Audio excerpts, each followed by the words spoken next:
Tak, já vás zdravím, přátelé. Toto video bude poměrně rychlé a trochu punkové nahlédnutí do této nádherné krabice. Konečně je totiž na našem trhu dotisk téhle pecky Brass Birmingham, takže jsem neváhal a okamžitě pořídil.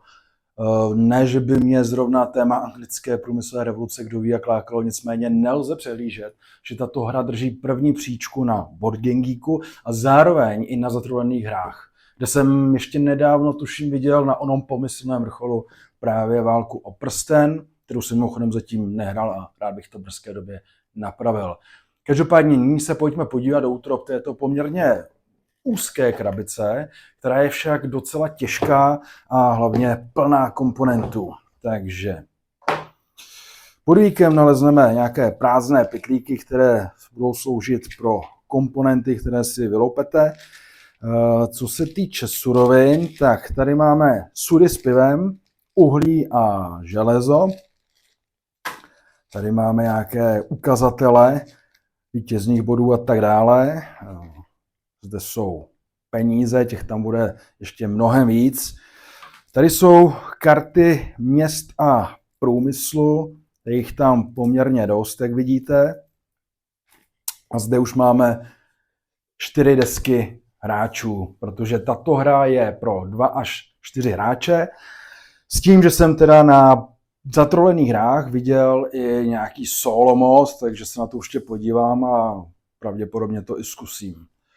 Desky jsou oboustranné, moc hezké, kvalitní karton.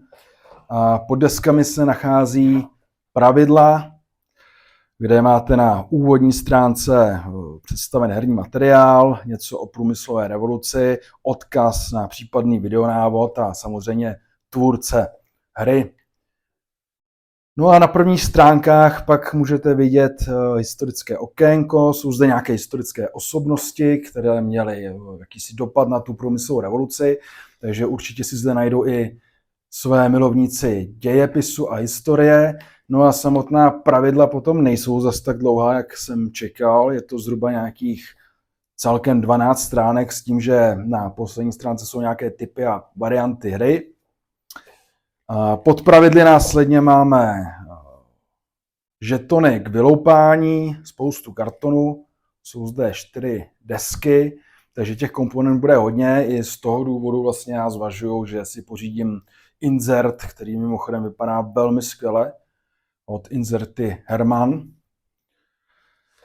No a jako poslední tu máme herní plán, který je taky oboustranný a ho tady zkusím rozložit, byť nejsem úplně jistý, že se mi to bude vejít na záběr. Tak máme tady první střih, protože mi to tu celé spadlo, což občas bývá údělem punkových řešení, ale stejně už jsme v závěru videa a má poslední slova budou směřovat k hernímu plánu, který je oboustranný a dle mého názoru vizuálně moc hezký a já se těším, až si zítra hru zahrajeme.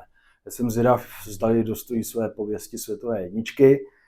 A to je z mojí strany pravděpodobně všechno. Já vás obdivuju, že jste to zvládli až sem, protože jsem to nasypal celý z patra a zase někdy. Ahoj.